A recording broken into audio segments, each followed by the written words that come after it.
কিছু মানুষ হারিয়ে যায় হঠাৎ করে নয়, ধীরে ধীরে, চুপচাপ। কোনো বিদায় নেই, কোনো উত্তরও নেই, শুধু থেকে যায় প্রশ্ন।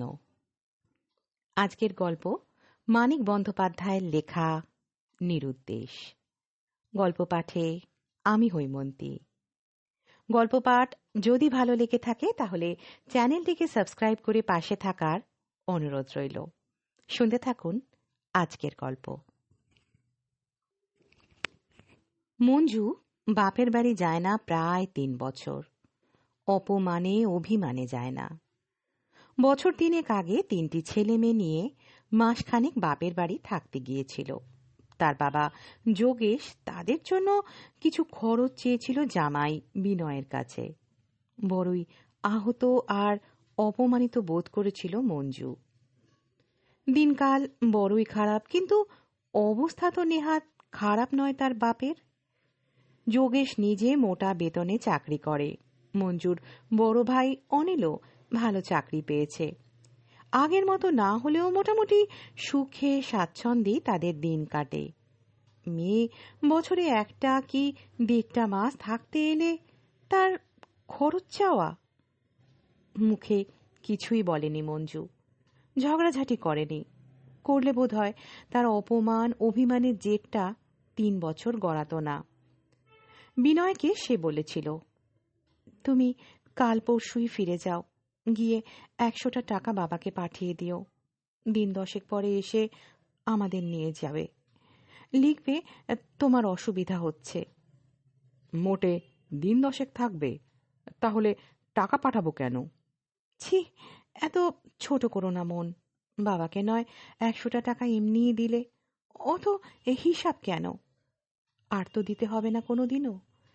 হে জীবনে আমি আর বাপের বাড়ি আসবো না। মা, বোন, বাপ, দাদা অনেকবার যেতে লিখেছে। যোগেশ আর অনিল নিতেও এসেছে কয়েকবার। নানা অজুহাতে মঞ্জু যায়নি। ছোট বোনের বিয়েতে পর্যন্ত যায়নি। বিনয়ের হাতে একজোড়া কানের দুল পাঠিয়ে দিয়েছে। বিনয়কে পরিষ্কার বলে দিয়েছে, 1 রাত্রির বেশি সে যেন তার বাপের বাড়িতে বাস না করে। শালীর বিয়ের ফুর্তিতে যেন মেতে না যায়। বিনয় অবশ্য 1 রাত্রিও থাকেনি। চাকরির অজুহাত জানিয়ে সন্ধ্যার পরেই বিদায় নিয়েছে শ্বশুরবাড়ি থেকে। মাঝে মাঝে আজকাল মনটা কেমন করে ওঠে মঞ্জুর। কয়েকদিনের জন্য বাপের বাড়ি ঘুরে আসবার স্বাদটা উত্তাল হয়ে ওঠে। মনে হয় একটা ফাঁকা ছেলে মানুষই অভিমানের বশে বোকার মতো সে মাঝে মাঝে কিছুদিনের জন্য মা বাপ ভাই বোনের সাহচর্যের আনন্দ থেকে নিজেকে বঞ্চিত করে চলেছে। অতি তুচ্ছ, অতি নগণ্য একটা মন গড়া কারণে সে ঝগড়া করেনি, খোলাখুলিভাবে এতটুকু তিক্ততা সৃষ্টি করেনি। তিক্ততা যেটুকু সৃষ্টি হয়েছে সেটা বরং বারবার নেবার চেষ্টা করলেও সে নানা ছুতোয় বাপের বাড়ি যায়নি বলেই।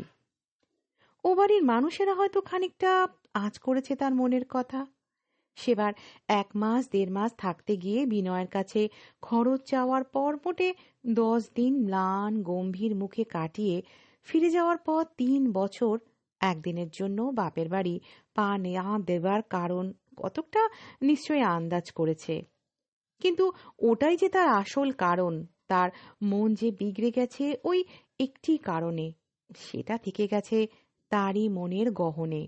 ওরা কল্পনাও করতে পারেনি। বিয়ের পর 6-7 বছর যখন খুশি বাপের বাড়ি গেছে, যতদিন খুশি থেকেছে। খরচ দেবার কথা কেউ বলেনি। এই আগুন লাগা চড়া বাজারে 3টি ছেলে মেয়ে নিয়ে সে 1 মাসের বেশি আরাম করতে গিয়ে থাকলে তার বাবা যদি ভাষা ভাষা ভাবে তাদের জন্য কিছু খরচ চেয়েই থাকে তার স্বামীর কাছে, তাতে তো তার কোনোই অপমান ছিল না। সে আজ অনায়াসে কয়েকদিন বাপের বাড়ি ঘুরে আসতে পারে, সকলে খুশি হবে। কিন্তু কি করে যায় মঞ্জু? সেরকম আগ্রহের সঙ্গে বাপ ভাই তো তাকে যেতে বলে না। ওদেরও তো মান অপমান অভিমান আছে, ধৈর্যের সীমা আছে। বছরের পর বছর ওরা কি তোষামোদ করে চলবে? দয়া করে বাপের বাড়ি আয়, কদিন থেকে যা। অথচ ওরা বেশ একটু আগ্রহের সঙ্গে জোরের সঙ্গে নিতে না চাইলে এখন নিজের মান বজায় রেখে যাওয়াও সম্ভব নয় মঞ্জুর পক্ষে। নিজের অপমান অভিমানের কি ফাঁদেই আটকে পড়েছে মঞ্জু। বিনয় বলে, কি হলো তোমার? দিন দিন এরকম মনমরা হয়ে মুষড়ে যাচ্ছ, কাহিল হচ্ছ। মঞ্জু জোর করে হেসে বলে, দেখেছ নজর করে? ভালোবাসা আছে মনে হচ্ছে যেন। এত সহজে কথাটা এড়িয়ে যাবার সুযোগ বিনয় তাকে দেয় না। বলে, কাহিল নয় খানিকটা হলে সেটা বুঝতে পারি। মাছ দুধ পাচ্ছ না, রেশনের চাল সইছে না, কিন্তু এত মনমরা হয়ে যাচ্ছ কেন? মেজাজ এলোমেলো হয়ে যাচ্ছে কেন? অভাব বাড়ুক, সেজন্য রোগা হও, আপত্তি নেই, কিন্তু মন মেজাজ বিগড়ে যাওয়ার মানুষ তো তুমি নাও। মঞ্জু স্থির দৃষ্টিতে চেয়ে থাকে, ধীরে ধীরে ঠোঁট কামড়ায়, তার চোখ দিয়ে জল গড়িয়ে পড়ে। বিনয় বলে, অ ব্যাপার গুরুতর, সেটা ধরেছি ঠিক। ব্যাপার কি তাও যেন বুঝতে পারছি মনে হচ্ছে। মঞ্জু সেলাই করা রঙিন শাড়ির আঁচল দিয়ে চোখ মুছে মাথা নাড়ে। এটা বুঝতে পারবে না কিছুতেই। বিনয় একটা বিড়ি ধরিয়ে বলে, যদি পেরে থাকি বলবো তোমার কি হয়েছে।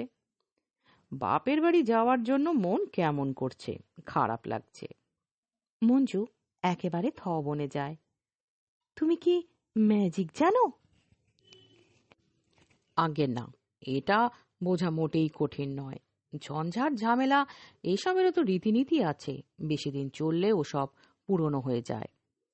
দুঃখ কষ্ট তোমার গা সওয়া হয়ে গেছে, নতুন বড় রকম কোনো মুশকিলে পড়নি। বাপ ভাইয়ের সঙ্গে একটা ছেলে মানুষই কাণ্ড করেছিলে, সেটার জের টানতে পারছো না। তাছাড়া তোমার মুষড়ে পড়ার আর কোনো কারণ থাকতে পারে না। মঞ্জু খানিক চুপ করে থেকে বলে, আমার তো খারাপ লাগছে অনেক দিন থেকেই। একদিন কিছু বলনি যে? বিনয় বলে, আমি কি বেশি দিন টের পেয়েছি? কত ঝঞ্ঝাটে থাকি বুঝতে পারো তো। বুঝতে পারি না? কি চেহারা হয়েছে তোমার, চোখে দেখতে পাই না আমি? বিনয় একটু হাসে, দেখতে পাও বলেই তো 15 দিনের ছুটি নিয়েছি। তোমাদের নিয়ে 15 দিন শ্বশুরবাড়ির জামাই আদর ভোগ করে মোটা হয়ে ফিরে আসব। অন্য অবস্থায় মঞ্জু নিশ্চয়ই রাগ করত। তাকে কিছু না জানিয়ে বিনয় তাদের নিয়ে 15 দিন তার বাপের বাড়ি থেকে আসবার সব ঠিক করে ফেলেছে। সে কি এতই তুচ্ছ যে তার সঙ্গে একটা পরামর্শ করাও দরকার মনে করল না? কিন্তু বিনয়ের ওই একটি কথা তাকে দমিয়ে দেয়। 15 দিন বিনয় তার বাপের বাড়িতে জামাই আদর ভোগ করবে, বিশ্রাম করবে। শরীর সারানোর কথাটা তামাশা। 15 দিন জামাই আদর কেন, লাট সাহেবী আদর ভোগ করলেও শরীর তার আগের মতো জোরালো হবে না। সেজন্য কয়েক মাসের তোড়জোড় চাই। তবে বিশ্রাম পাবে। ছুটিটা এখানে কাটালে তার শুধু আপিসের কাজ থেকে বিশ্রাম, অন্য সমস্ত ঝঞ্ঝাট বজায় থাকবে। শ্বশুরবাড়ি গিয়ে 15টা দিন হাত পা গুটিয়ে শুয়ে বসে কাটাতে পারবে। মঞ্জু তাই শুধু বলে, এভাবে যেচে যাওয়া কি ঠিক হবে? বিনয় বলে, কতবার এসে সাধাসাধি করে গেছে, ভুলো না। যেচে গেলেই বরং এখন উদারতা দেখানো হবে। তুমি নিজে থেকে ওদের দোষ ক্ষমা করেছ। সত্যই খুশি হয় মঞ্জুর বাপের বাড়ির মানুষেরা। আদর যত্নের একেবারে সমারোহ লাগিয়ে দেয়। 3 বছরের পাওনা যেন পুষিয়ে দিতে চায়। মঞ্জু ভাবে, কি বোকার মতো রাগ করেছিলাম এদের ওপর। হাসি আনন্দ গল্পগুজবের মধ্যে দীর্ঘকালের ভুল বোঝাবুঝি যেন শূন্যে মিলিয়ে যায় কয়েক ঘন্টার মধ্যে। একদিনে মঞ্জু যেন সজীব হয়ে ওঠে। বিনয় নিঃশ্বাস ফেলে গভীর, স্বস্তির নিঃশ্বাস। তাকেও যেন বেশ চাঙ্গা মনে হয়। মঞ্জু কৃতজ্ঞতার সঙ্গে বলে, তুমি সত্যি আমার যে কি উপকার করলে, তোমার জন্যই আশা হলো, নইলে বাকি জীবনটা হয়তো মিথ্যা রাগ নিয়ে মিছি মিছি জ্বলে পুড়ে কাটত। বিনয় পরম খুশির সঙ্গে বলে, আমিও বেঁচেছি, তোমরা ঠিকঠাক আছো। মঞ্জু কি জানতো তার হাসি আনন্দের জেরটা ঠিক দুদিনের বেশি চলবে না। ঠিক দুদিন তার পরম শান্তিতে কাটে। তৃতীয় দিন সকালে চা খাবার খেয়ে ফর্সা জামা কাপড় পরে দুখানা আধময়লা ধুতি আর একটা পাঞ্জাবি কাগজে পুটুলি করে বিনয়কে বেরোতে দেখে মঞ্জু জিজ্ঞাসা করে, কোথায় যাচ্ছ? জামা কাপড়টা লন্ড্রিতে দিয়ে আসি। তোমার যাবার কি দরকার? যাই, একটু হাঁটাও হবে। সেই যে হেঁটে বেরিয়ে আসার উদ্দেশ্যে বিনয় বার হয়, আর সে ফিরে আসে না। বেলা বেলার সঙ্গে শুরু হয় বাড়ির লোকের অস্বস্তি বোধ। ক্রমে ক্রমে সেটা দাঁড়িয়ে যায় দুর্ভাবনায়। দিন কাটে, রাত আসে, ভোর হয়, বিনয় ফেরে না।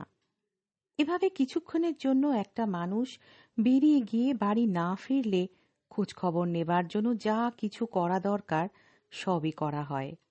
যোগেশ বলে, অ্যাক্সিডেন্ট হয়নি, তাহলে জানা যেত।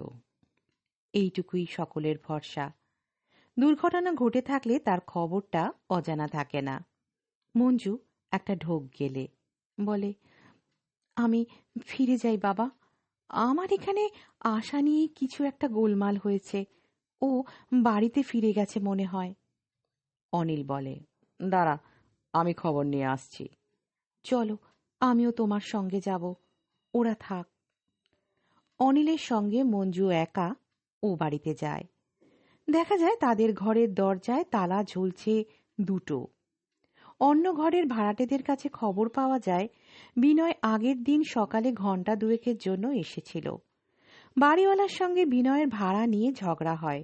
বিনয় দরজায় তালা দিয়ে বেরিয়ে যাওয়ার পর বাড়িওয়ালা আরেকটা তালা এঁটে দিয়েছে। বাড়ি ভাড়া নিয়ে ঝগড়া? মঞ্জু যেন আকাশ থেকে পড়ে। বাড়িওয়ালা রসিকের বাড়ি কাছেই, মঞ্জুও চেনে।